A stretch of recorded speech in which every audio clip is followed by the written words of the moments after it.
This podcast is proud to be sponsored by Tuvu. Tuvu connects people, families, and communities on their values based social media platform. There's no ads, no explicit content, just fun. Check it out at tuvu.com. Hispanic voters have traditionally voted Democratic, but you know what? Change is in the air. Today, Vanessa Faura, who leads our Hispanic Outreach, is going to join us to talk about the issues most important to Latina moms. She'll also share her personal story and journey of immigrating to the U.S. from Peru. Plus, moms, we're going to talk about an exciting election initiative that we're doing through the Moms for America Action. Stay with us. You know, I've never really felt comfortable sharing pictures of my kids on social media. Then I found Tuvu, a premium social app with an actual, authentic community. No bots, no one trolling me or my family. Just clean, wholesome content you can trust.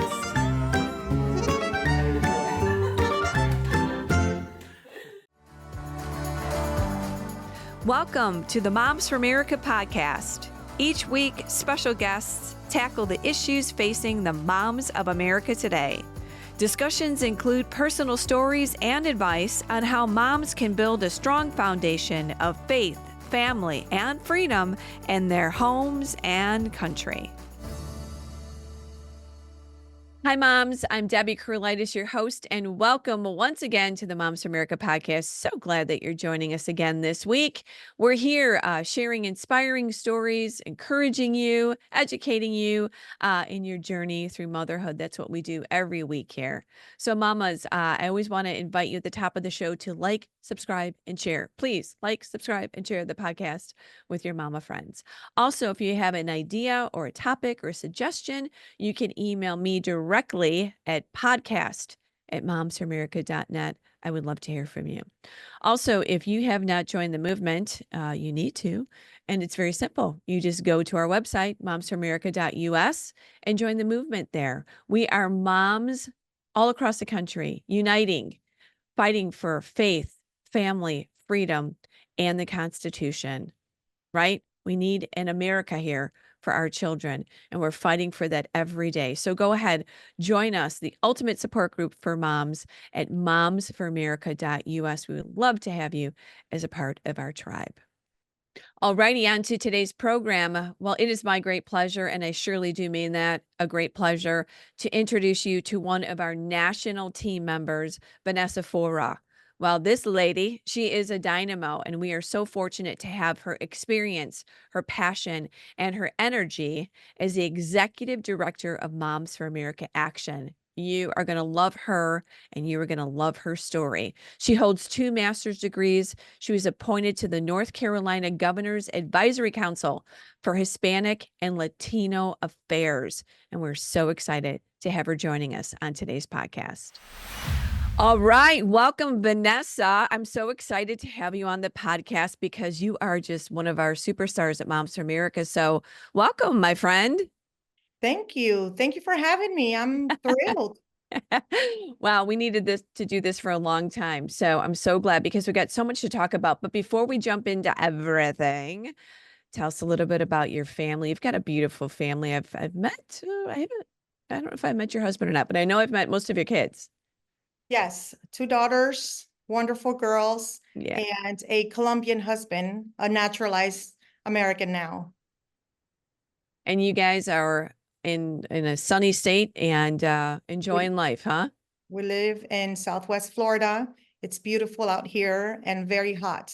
So yes, 2 daughters, and I have 2 granddaughters, also known as guinea pigs. 2 female guinea pigs that I also take care of here once in a while. Okay. I was wondering, I'm like, I didn't know about that. Okay. All righty. All right, Vanessa, you have an amazing story. It's very beautiful because it's so authentic. It's so real. You came to America when you were 9 years old from Peru, and you were this little one, 9 years old. We know how sweet and innocent those little kids are at that age, coming to America.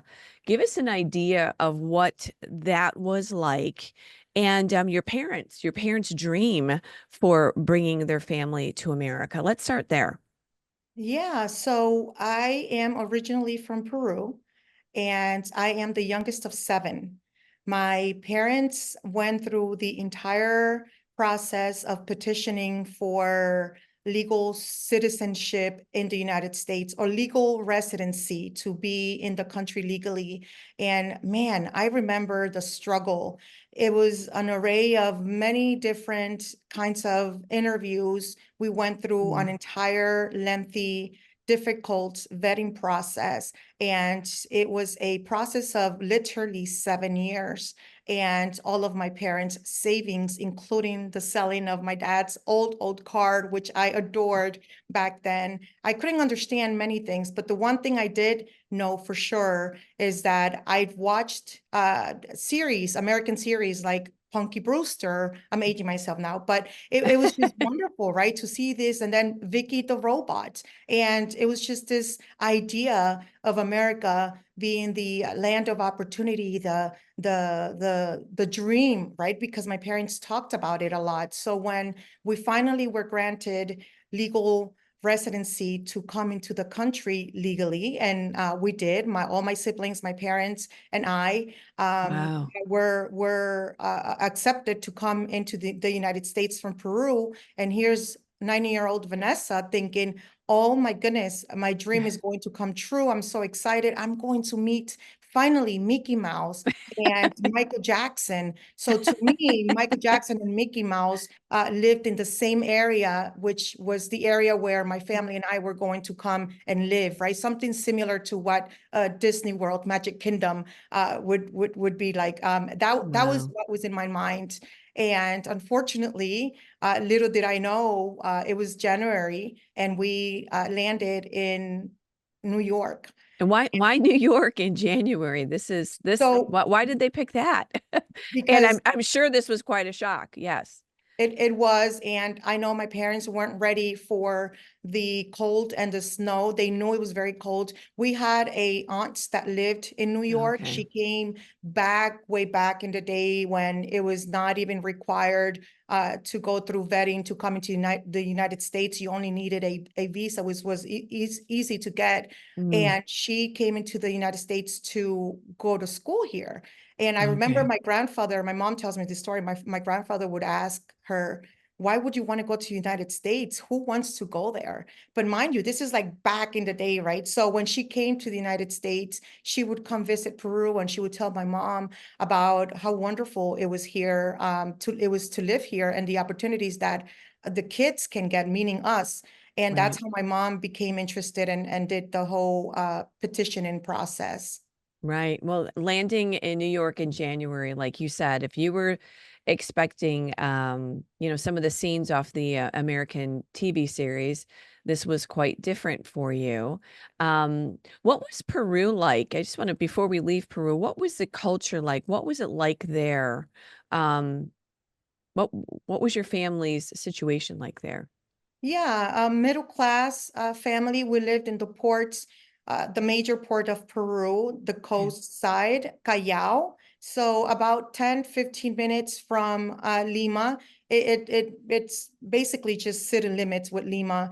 And my dad was an estibador, so he worked in the port. All his career was working there, and he was a breadwinner. And my Uh, mom was the housewife taking care of the house, working very hard to make sure that my older sisters uh, did well in school. yeah.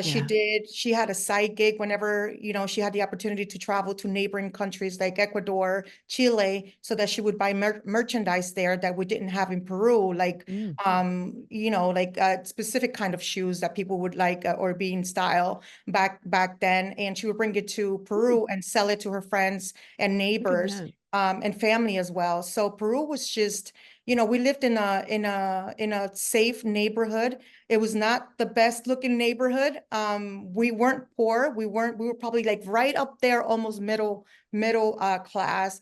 But we played. We went We were the kids. We lived in a neighborhood where our neighbors, especially the females, knew who we were, and whenever we were tired, and we didn't make it, we were coming home. On our way home, we would just go into one of our neighbors' house and say, do you have a little bit of water or a little bit of juice before I get home, because I'm tired. I played so much. We played ball outside. Yeah. People knew my dad very well. They knew my parents. For Christmas, my mom, we celebrated on the 24th. We celebrate Christmas to Christmas Eve. And then it was all about fireworks, lots of food on the table. And our neighbors would just come in, eat, and then leave. And then other neighbors would come in. So it was very, very friendly, environment, very safe environment for Very sure. nice culture. Yes. So now I just was curious what it was like there. So now the dream of America, the family is in New York. What was the neighborhood like in New York now? I just between the neighborhood in Peru, now the neighborhood in New York, what was that like? Oh, it was two different worlds. I was shocked. I was very disappointed, to be quite honest. I still remember the feeling. I was very confused. My aunt was obviously supporting us, and supporting us in a way of making sure that we had what we needed right there and then, until we can get on our own feet, right? Especially my parents. Sure. So she rented an apartment, a 1 bedroom in the Bronx, New York, Featherbed Lane, and it was not a safe area, but that's what we could afford, right? We just got into the US. We had saved, my dad had spent all of his savings and the little bit that he had left to Yeah. come and be in a decent place here, because he had his kids with him. He couldn't count on that, because Sure. he had to pay for several tickets, right? Plane tickets that he didn't even think about. When the time came, it was like, oh, we have a little bit of money left. We can go there and spend it and be able to, live out of this. But we couldn't, because then Right. we turns out that we had to purchase so many different flights Sure. And it was nine all of people. us. I mean, Yeah, that's a yeah. lot. Yeah, it was. Yeah. And so my aunt had a 1 bedroom apartment. My dad was just very frustrated, because there's no way we could all be there. But Right. What did you do? long story short, when we got there, it was a Hispanic neighborhood. Already, it was mainly Puerto Rican and Dominican neighborhood. Okay. There was a lot of people from Dominican Republic and Puerto Rico there. And I was confused, because I thought, where are the Americans? No one spoke English. Like anyone we Oh, went to the little store, the right. grocery store at the corner.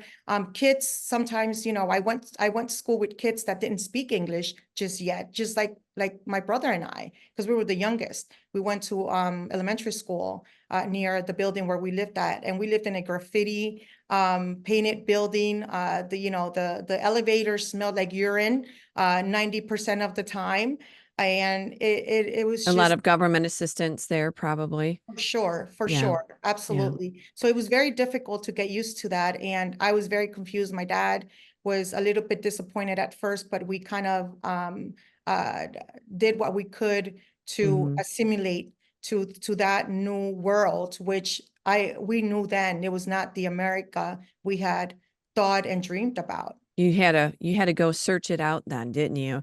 How was it for you? Did you know English? What was was everyone speaking Spanish at that point? Any mom, dad? I mean, that's hard too to fit in when you don't know the language. Right. And it's funny because, and I laugh at this with my Puerto Rican friends and Dominican friends, because I do have friends from Dominican Republic and Puerto Rico. When we got to the Bronx, New York, it was so difficult to even understand the folks that were speaking Spanish, because they had a very different accent than Ah. we Peruvians I've have. heard of this. Yes, We I've heard different inflections, dialect. They can tell who is really like kind of an American, Spanish speaking, or what country you come from. Everyone kind of knows a little bit of how the speech that can identify you, correct? Correct. The dialect is different. I mean, the way they speak it, and the accent was from the Puerto Ricans and the Dominicans were very different, yet very pronounced. to how they Mhm. speak. And it was so difficult to even understand them until we kind of got the hang of it and used to it. But it was difficult. It was very, very hard. It was cold. We didn't understand. I didn't understand what was going on. Why do I have to share the bedroom with my sisters and my brother when it used to be, my brother and Sure. I in one bedroom back in Peru? So it was very, very, very difficult at first. Right, a family of 9 coming in, kind of landing somewhere and just trying to figure it out. Thank goodness for your aunt. But you did decide to leave New York, and, why? And you ended up in North Carolina, and that's really where, the life of your family was built. Why did you leave New York, and why North Carolina? So one day, my brother and I was in second grade, no, not second grade, maybe third grade. And my brother and I came back from school when the bus dropped us off. And as we were walking the building, we noticed a little bit of commotion, and we saw what we used to call back then the super, which I guess it's now the maintenance supervisor kind of Okay. individual. So he was there, and he was mopping the entrance, the lobby of the building, the entrance of the building that we lived in. And he was mopping, and he was cleaning up a pretty much a pond of blood. It was just blood Oh, everywhere. no. And we looked at that, and we were so confused. So right before we got there, someone had gotten shot to Yeah. death.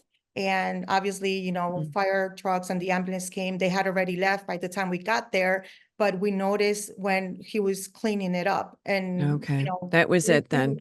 and that was a turning point for my mother, and Yeah. especially my mother. And she said that's it. She worked at a hospital in West New York, New Jersey, which was across the river, um, from New York. And she said one day she got up and she said, you know what, we're moving. I don't care how much it costs us, but we're gonna go to New Jersey, because it seems like it's a better and more safe neighborhood there. And she had a friend who helped her Oh, okay. kind of find Oh, so a you actually went to New Jersey before you went to North Carolina. we did. We Yeah, lived I there could for a see few this years. process being such a learning experience, literally. You're just trying to get to a place that you would find to be home. Correct. And then fast forward at 16, I met my wonderful husband, who was a soccer player in New Jersey. And I would go watch the soccer games, and I was just so much in love with him, and he didn't even know me until we finally I met. remember you telling me this story. He didn't know he was in love with me yet. I had to Yeah. I had to get to him, and then you sure did, didn't you? Yeah, yeah, it was so much fun. It was so many great memories of that. So we dated for a couple of years, and I told my mother I wanted to get married. I had just turned 18, and she thought I was crazy and did not support the decision. And one day my husband and I decided to go to Jersey City, went to the courthouse, got married there, picked up our backpacks, went to the Amtrak train station in Manhattan, New York. And we just walked in and said, we're just gonna go. We wanted to go away from, the New Jersey, the New York environment and culture there. We were just sick and tired. We wanted something different. He wanted us to start a family eventually. And I wanted my home, the home that I've seen in the Mm, sitcoms in Peru when I was a child. I yeah, wanted to have that house with some grass, in the right, front with the yard, and I wanted to have my kids, and I'd want to have my dogs. And right. that was my dream. That was my version of the American America, dream, yeah. up into that point, because I was still, immature. Yes, 18 years old. I didn't know much. And my dad was, and still is, an excellent dad, always very protective and very loving. So I was And we spoiled. laugh too with your story, right? You tell your girls, "Don't you do what I did." Ah, right, right. But to God be Right. the glory, what a beautiful family, and it all worked out, and it Yeah. was meant to be. So how do you decide to get to North Carolina? That's how we went to the Amtrak train station. And I remember my husband saying, where do we go now? And I Yeah. was looking through you know how the board has the cities and it kind of rolls over Yeah. on and on, on and on. So I just stood there and I looked up and I was looking at the cities, the names, and I saw North Carolina. Like I read it in Spanish, North Oh, Carolina. And I looked at my husband and I said, that's a beautiful name. Let's go there. We had no idea where we were going. So when we went to get the tickets, the lady said, okay, you want to go to North Carolina? We say, yeah, North Carolina. And then she popped the question, right? That froze us. She said, one way or round trip? And my husband looked at me and I looked at him back and he was like, it's up to you. And I looked at him and I said, well, Xavier, that's his name. I said, I am now your wife and I'll go with you wherever you want and I'll do whatever you want. And he said, okay, we're gonna go, let's do one way. And we did. And we wow. arrived in Charlotte, North Carolina, took a cab and asked the cab driver, who, by the way, ironically enough, had a Chihuahua with him. And I think I was understanding the Chihuahua more than the driver because his country accent was beyond belief. We went from New Jersey, very Right? culturally very different, to good old North Carolina, right? And Oh, there's this wow. man who's driving the cab, that we didn't have Ubers back then. And he had a Chihuahua with him, a very cute one. And he's like with his, how y'all doing? And I'm like, what is that? Oh, What does y'all mean? yes. Oh, So it so was funny. it was crazy. It was crazy. And then we finally met. We were looking for Hispanic businesses, a Hispanic travel agency or Hispanic restaurant. Debbie, so we were the only Hispanic people, I believe, back then in Charlotte, at least in the area where we were, South Really? Charlotte. And we finally found a travel agency and it said Colombia. And my husband's from Colombia, South America, and sent packages to Colombia. And we said, oh my gosh, there's got to be Hispanic somewhere in Charlotte. We walked in, met the lady. She fell in love with us. We fell in love with her. And she pretty much took us under her wing and helped us get an Oh, apartment and find jobs and so on and so forth. wow. And you went on to be so successful with your family and your education, your background. We talked about that in the beginning of the show, let alone just what you've done just personally and your kids, just great family. So I know you're proud. I know it worked out great there in North Carolina. Then obviously later you moved to Florida, but that was where you built your home. And so you got your house, you got your family, you got your kids, and you built the American dream. You were able to hope and dream and live and raise your kids there. How beautiful was that? It was wonderful. North Carolina was that light that I was Yeah. dreaming about since I was a child. When we Yeah. finally arrived to North Carolina, my husband and I started walking around downtown and started kind of it just digging, seeing things and exploring North Carolina. And Debbie, I remember we were in Uptown Charlotte. There was a bench right in front of the one Wachovia, what used to be the Wachovia building back then. And I remember just almost getting on my knees and thanking God because Yeah. the thing that my heart just felt is like, this is it. This is the Yeah. America that my family and I have been dreaming about for years. Where have we been? We didn't know anything other than New York, New Jersey, New York, New Jersey, Lincoln Tunnel, the Mm, all the same area, same yeah. thing, same culture. It was hard to even learn English in New Jersey, even though we lived in a better neighborhood. It was hard to learn English because everybody spoke Spanish. So when we got to North Carolina, it was the opposite. And finally, when we went looking for an apartment for us to move into, I realized that the apartments had carpet. And there was a 2 bedroom, 2 bath, and walking into a master bedroom that had a bathroom inside and a tub. And then I remember my husband and I going to the kitchen and seeing, what is this? What is this squared? And it was a dishwasher. I've never seen a dishwasher in my life. And I couldn't believe it. So I'm thinking, this is going Uh, to be like a $5,000 apartment. There's no way we can afford this. And it ended up being, obviously, I remember rent back then was like not even $500 per month for a 2 bedroom, 2 full bath apartment. And we were static. We were thrilled. We couldn't believe it. And mm. yeah, first time I saw and used a dishwasher and saw, and had a bathtub in my bedroom. And then when my mom came to visit, she would use the dishwasher as a storage, you know, as a storage closet or whatever for like a pantry kind of thing, How because funny. she didn't even know about it. So yeah, but North Carolina was Okay. that what I would That say was that it. shining star, the America that I was hoping for so long. And meeting my first boss, Rhonda Williams, who also took me under her wing, helped me get into college, helped me pay for my tuition at a private university that I thought I'd never Mm. be able to get admitted to because I was not smart enough, because I didn't have the money, because I had an accent, because I didn't know enough English even then before getting into college. There's no way they'll want this brown girl who is not intelligent enough. And she obviously shook me, Yeah. right, in many ways, and said, you are out of your mind. You are going to this school if this is where you want to go, because that's where she graduated from. And she was a very successful businesswoman, woman, and I wanted to be just like her. And Mm. she was amazing, a good-hearted woman. So she helped me go through college, get admitted into college. She wrote a nice letter. She was an alumna from Queen's University of Charlotte. And when I got admitted, that was just another, another boom for me. It Now was, you had education. Now you had all this opportunity.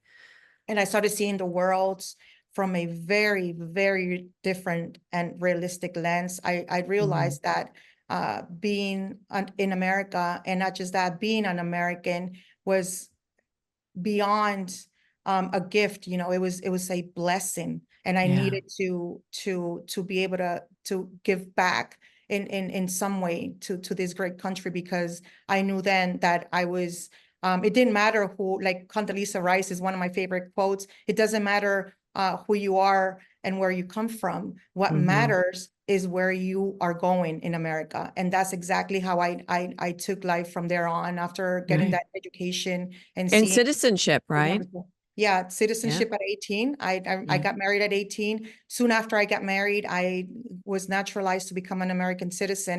And that Yeah. was another stepping stone in my life, not just for me, but for my family.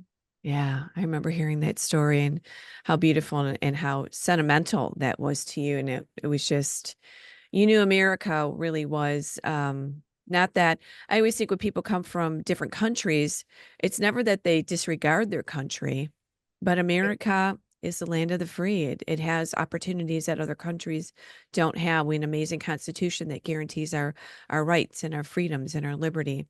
I'd like to kind of just move on now a little bit towards your community. I know we kind of just talked a little bit before. There's Latinas, there's Hispanics, and there's different titles for this, but we're going to use Hispanic right now just for ease here. Let's talk about um, some of the issues and concerns now for Hispanic moms as we look here in America. We're talking about open borders. We've got a lot of issues as far as immigration. Your family came here legally. We've got a lot of folks coming over the border that are not being vetted or not coming over legally. I have talked to some of my Hispanic friends, and they're very concerned.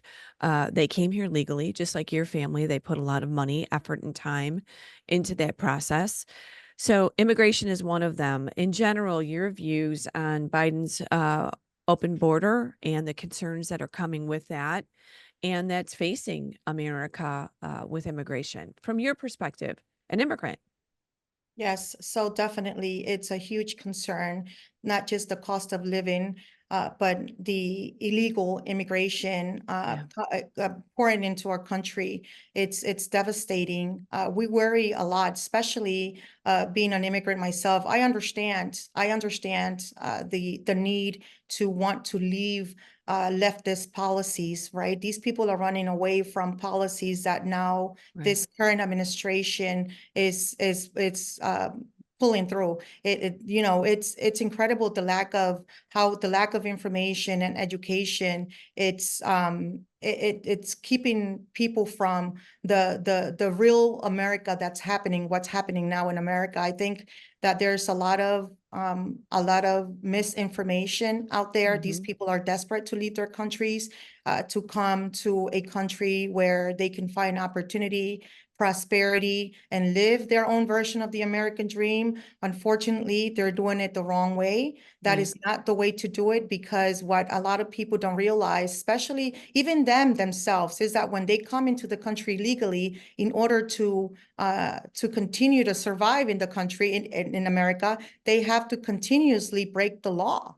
How other way would you be able to find a job, get an apartment, or start your own business, take your kids to school? These people walk in here illegally with no ID, because they can't have IDs with them, right? Because a lot of them won't even share their real names. So when they come into the country, they're constantly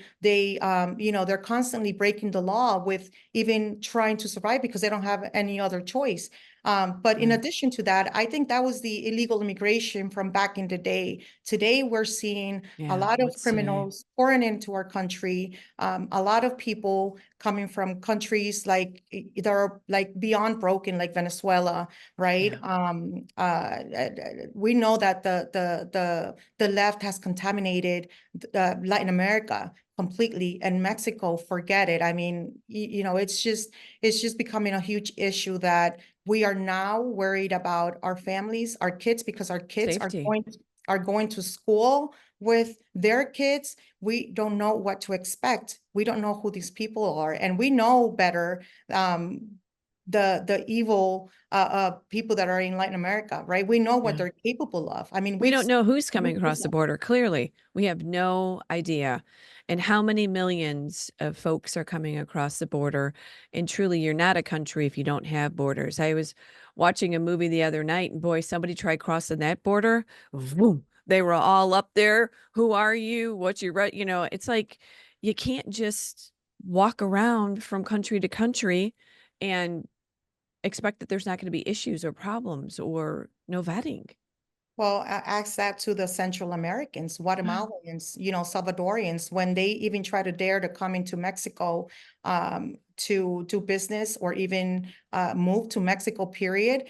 Mexico has one of the strictest Yeah. immigration policies, which it's crazy, but Uh-huh. they're very, very strict with their immigration policies, their immigration laws there. Yeah. And they don't play games. Now with the whole illegal immigration, people coming through Mexico, it's a different story, because it's become a business for The cartels, right. the cartels. But yeah, it's incredible how they get away with things Yeah. in this country that they would never be able to do in their own, Right. migrating to other countries within Latin America.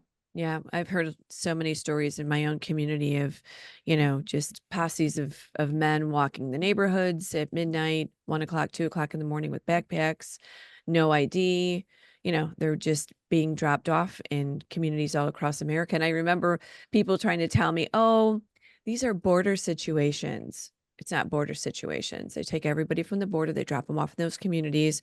The communities have to, of course, help them or figure out what to do with them, or what do we do? I mean, we're not even taking care of our own Americans, let alone taking care of, it's hard because you as an immigrant, it sounds like we're anti immigrants coming across, but America was built by the diversity of we're all immigrants in Mm. America.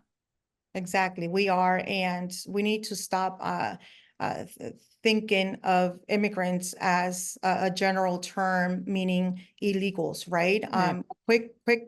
Quick story here, concerning one for me, because it was like a big aha moment for me. I remember I was in the kitchen, and my daughter, this is 2 years ago, my daughter just walks by, and I'm writing something on a project that I was working on, and I just happened to ask her, Catalina, what comes to mind when you hear the word immigrant? And immediately, Debbie, she said, illegals. And I believe back then she was what, 12 years old, Mm, 12, 13. And it was just sad. And I right. told her, I said, you realize your dad and your mom were immigrants, but we're Mhm. not illegals. We Right. didn't come here illegally. And then she said, oh, that's right, Mom. Our first lady is an immigrant. And I said, Mhm. First Lady, and she was referring to our former First Lady, Melania Trump. And I said, Right, exactly, yes, because we are so used to using the word immigrant, immigrant, immigrant. And we have to educate right, better, do better in educating, informing right, people that there's a difference. When we're talking about illegals coming, across right, the border, coming, breaking the law, they're illegals. right, It's not non-citizens. It's not, let's just not generalize that right. term immigrants, because we have legal and illegal immigrants. 100%. And when I mean we're all immigrants, I just mean, my family, they came from Ireland, they came from Germany. Everyone is a product of someone coming to America and Right, building that dream. So, not that I'm an immigrant, but I think about my own heritage, how right, they came right. over through Ellis Island, or they came here from Germany, or they came over from Canada, French Canadian. So, we're all here building this wonderful life. None of us are just more happy to live in America. I can't imagine being a woman in any other country, raising a family, us as mama bears. Let's talk about the drugs too. I mean, there's so many problems with this border. Another big concern, not only for Hispanic moms, for Americans in general.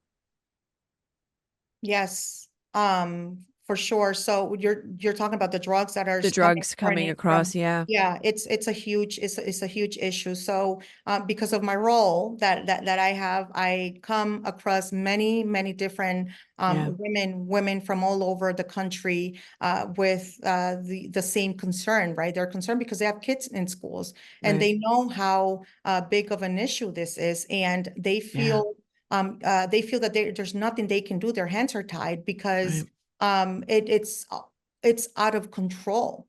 yeah, And on top of that, you have illegal immigration. On top of that, you have the cost of living. And I know I speak with my community a lot, hmm, meaning the Hispanic community, and I hear them feel and think the way I'm thinking right, and feeling today. This is not the American dream. This is the American nightmare, yeah, that we're dealing with all of this, and this is not, and it doesn't stop here. It's the drugs, and now as dangerous, the whole transgenderism agenda, yeah. and Gender the confusion push, that's being the pushed. gender Yes, confusion, and the push to take away parental rights.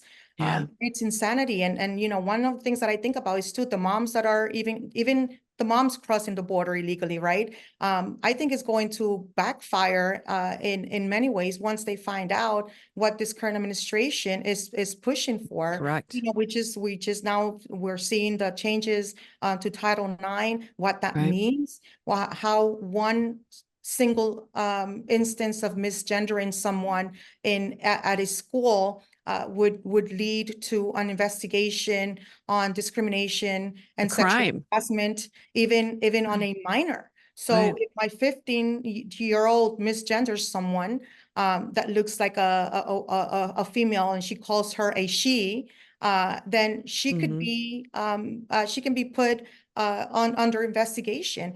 It's insanity. Nuts, I don't nuts. I don't know how any mother out there in the world, because we have mothers coming from all over the world now. It's not Sure. Latin Right, America, obviously, would accept that. right. I know, I don't think, I know it's going to backfire, but we must do a better job in informing and educating Mhm. the public in general of what's Right. happening today.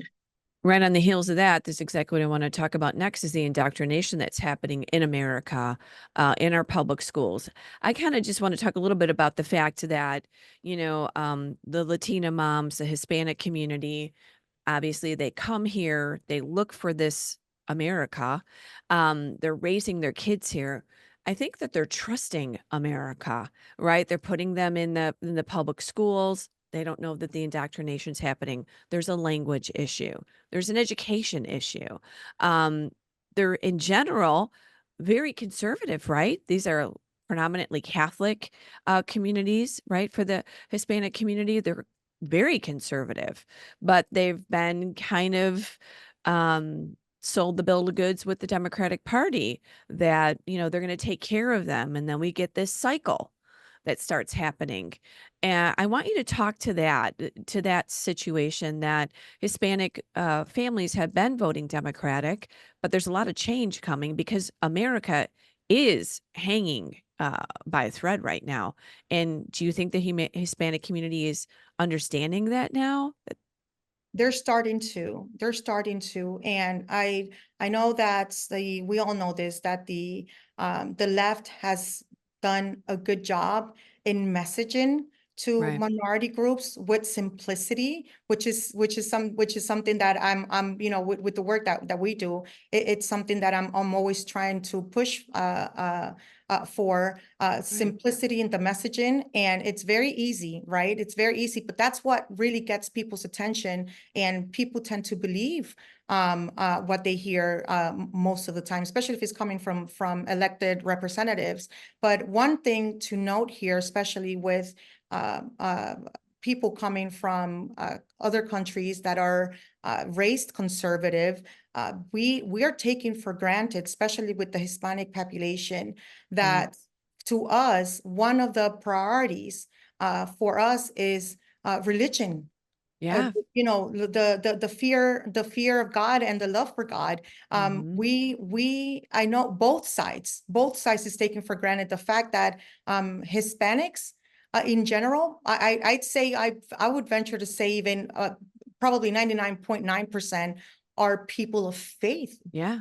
first and foremost. Sure. For anything, we have God first for anything and everything, and we cherish family. We know that it's important to raise a healthy family. Our kids come first, Yeah. right? Very traditional family Very values. traditional, but we are people of faith. And I know from being in the field and working, with in the work that I've been doing for now many years, that piece, it's so important. But we're not tackling the fact that we are people of faith. And I believe that once we start Hmm. educating, informing, and messaging to these minority groups on that, which Hmm. is what the left can't, right? For many What's the reasons. disconnect though, Vanessa? What is the disconnect? How can we not get the message to them about the platforms, about their vote? Maybe many of them aren't even voting, which is, terrible too, because elections have consequences, and we're seeing that right now. What's the disconnect? How do we reach the minority community better? Because we all agree. I mean, there's more that we Yeah. agree about than disagree. Yes, yes. I believe that the disconnect is in the outreach. Mm, And I mean this from a grassroots perspective. With the work that we're doing with Moms for America, yeah. one of the things, and I see this every day. I see this every single day. I see it, especially when I'm out there on the weekends, right? Working and engaging with women in general, especially with Hispanic groups. It comes down to that,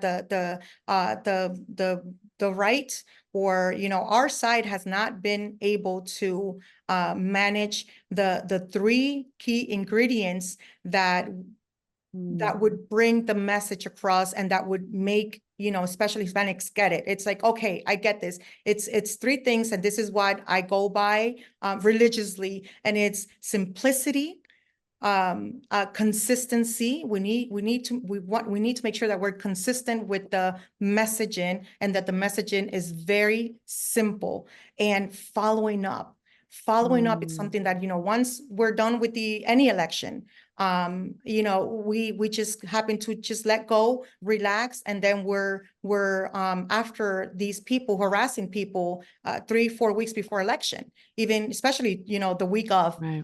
or the week prior to election. So I think that it comes down to those three things. The messaging on our side has never been simple. It's always been Hmm. difficult. And I mean, I get it. We have a lot of intelligent people on the right. This is why we're on the right side. Hmm. But the messaging uh, has been everything but simple, Yeah.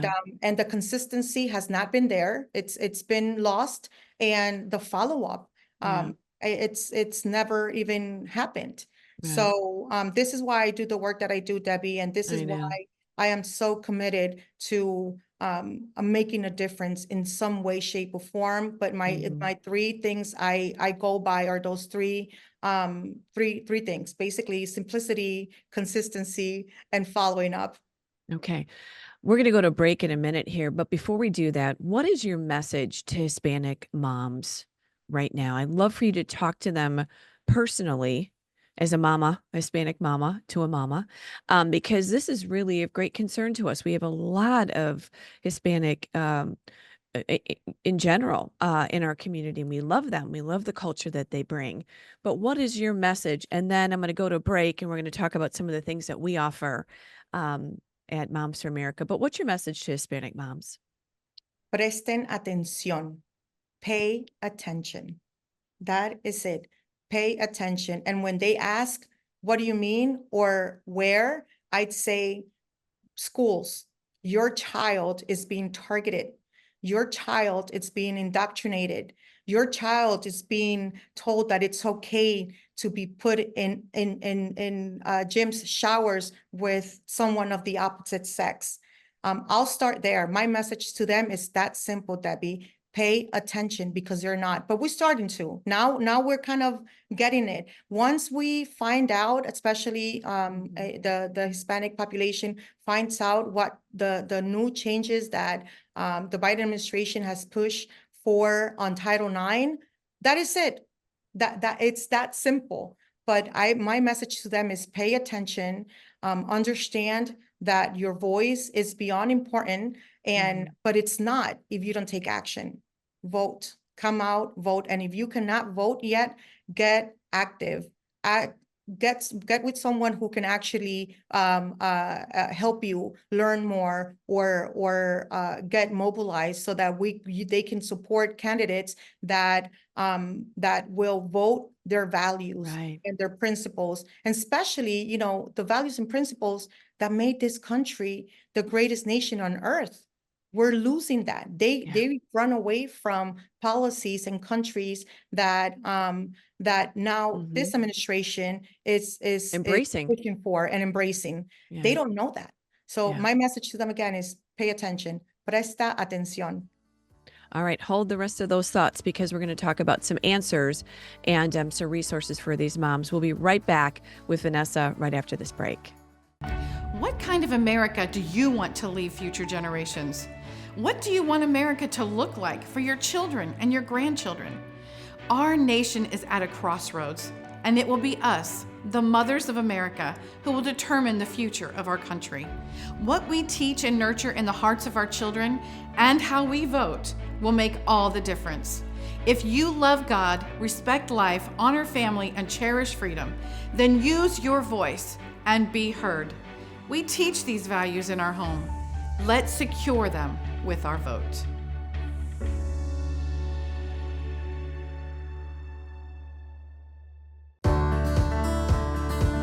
All right, Vanessa, we're back here, and I'm excited about this segment because this is action. This is obviously you're the executive director of Moms for America Action. So you're on the ground. You're doing walkathons. You're getting not only Hispanic moms registered, but moms in general registered. You're talking about the consequences of elections. You're discussing the platforms. Let our moms know a little bit about some of the things that we offer, not only just about voting, but resources for them. And by the way, we have a Hispanic Outreach with some of our materials and our brochures, just all kinds of fun stuff. I'm not sure really where to start yet, but what do you want to tell them that we have? We've got so much stuff. Yeah, we do. We pretty much have everything they need. We have done an excellent job, Moms for America Action, in making sure that we have the resources and capabilities for all moms out there from all backgrounds, all races, to go online and find pretty much everything they have questions about. We have an array of different trainings that are now in Spanish. We have the booklets that are now written in Spanish about the issues that concern us the most. Some of those things, let's mention those. We've got translated gender confusion, parental rights, CRT, Um, Yeah. two other ones, and I'm forgetting what social emotional learning, all of these Yes. kind of cultural education issues are all translated into Spanish. Do they download them? How do they get those? They can go to our website, download them, they can print them.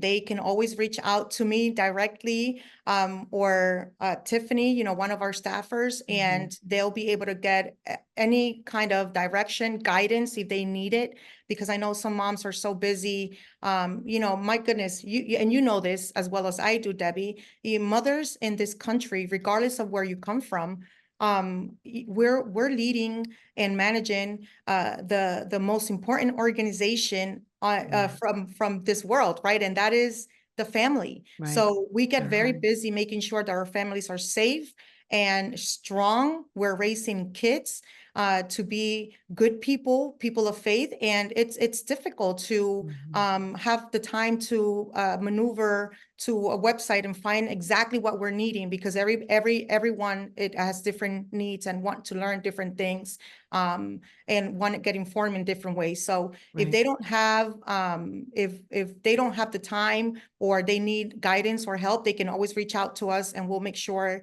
they get someone who can guide them step by step.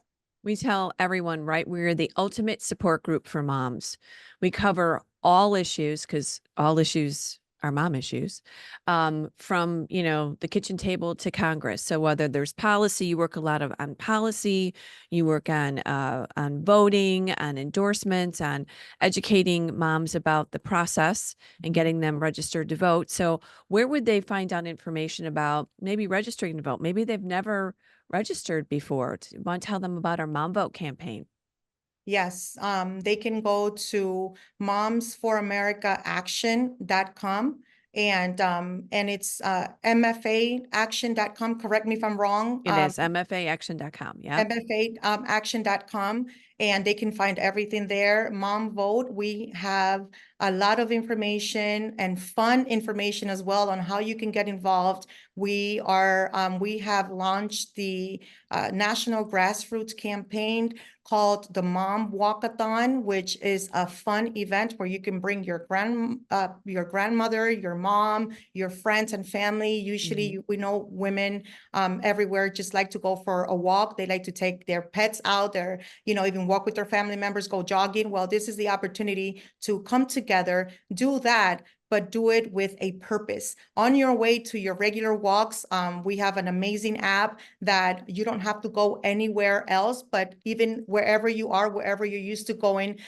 pull up an app and it will bring up a list of voters in your area, friendly voters, that you can just knock on their door and make sure that they know, one, that there's an election coming up, and two, where some of the candidates stand on the issue. We have an amazing report card that you Yes. can go online and find out Our where congressional report card. the Yes. congressional For report cards, congressional candidates. Yes. where they stand on the issue. We've pretty much done all the homework for you so that you could just go on there and see where the candidates within your, even with the local candidates, right? See where they stand on the issue, if their values align with yours, and if not, you already know how to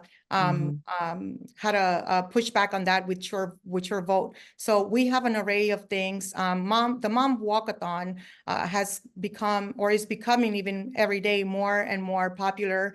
We're having several more come up in Texas, in North Carolina, in Wisconsin, and even in Pennsylvania. So a lot of fun stuff. Part of the Mom Vote also is the voter registration drives that we're doing. We're also involved in phone banking. If you don't like to go out there and walk, because I know we understand it's summertime, and especially with the moms in Arizona that are very involved with Moms for America Action and doing a lot of stuff, making a difference. They are doing phone banking. They're calling voters all over their county and making sure that that they're returning their ballots. It's so important to return their absentee ballots, and that they're that they have the guidance if they don't know where to return it to and things of that nature. So We have everything. All We they do. have to do is just go online to mfaaction.com and click.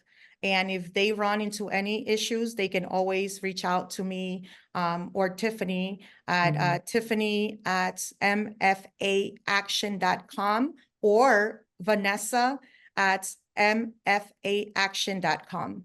Beautiful. So, just for clarity, in case people are listening for the first time, so Moms for America, that's kind of our C3, which I guess doesn't really matter. It's a non for profit educational.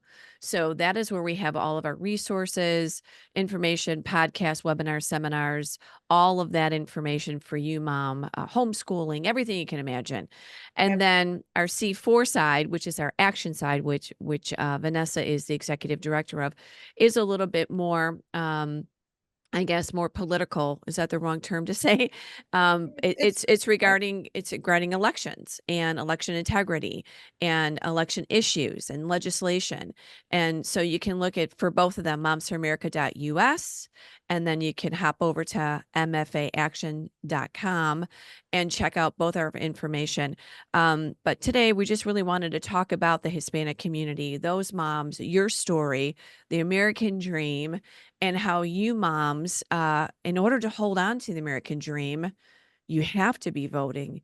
Like you're saying, you have to be paying attention. You have to understand what's at stake. And there is a lot of things that are at risk right now, our freedom and our children's future. So one last comment from you, Vanessa, to our moms as we close here. Please check us out, moms. We've got so much information. You should be registered to vote. You should understand the differences with the platforms.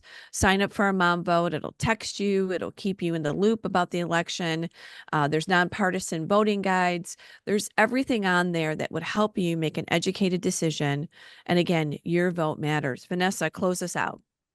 Yes, get involved. I know when we hear the word politics or getting involved in politics, we automatically, many of us just kind of want to stay away because Right. we have big responsibilities at home already. And the last thing we want is to have to deal with what's happening in politics, especially in today's political American environment. It's not Right. good. It's getting ugly. Yeah. We get that. I get that, but know that fortunately or unfortunately, it is what really impacts us on a daily basis. Everything comes down to politics. If you're not getting involved, if you're not getting active in making sure that we're putting the right people in those leadership positions, then we can't complain later on. And one thing to note is that our kids are getting targeted, and Yeah. it's becoming worse every day. So we know you love your kids dearly. Do it for them, and Protect them. do it for the America that we so much love. We need you. Get Mhm. active, get involved, and vote. Yeah. All right. Well, we love you, Vanessa. You can see why Vanessa's a part of our national team. She does an amazing job communicating and reaching out and making a difference day by day through Moms for America. So thank you, Miss Vanessa. I will You're talk with welcome. you soon. Okay. Thanks for having me. All right. God bless you, my dear friend. Thank you. You too.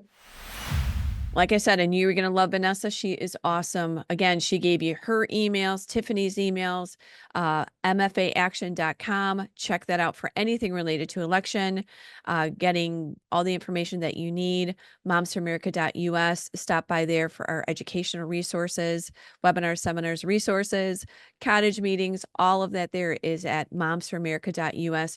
Also, please sign up for our newsletter. That's how we communicate with you every week with all of the upcoming initiatives that we have, programs and resources. So please stop by the website and sign up. We say this every week. We have everything that you need, moms, from parental rights to public policy, from the kitchen table to Congress. We are the ultimate support group. So join the movement, join the sisterhood here, and be a part of our family. And moms, your job is so important. It's the most important work that you'll ever do is within your four walls. So let's keep changing our country one home at a time. And I'll talk with you soon. See you next week.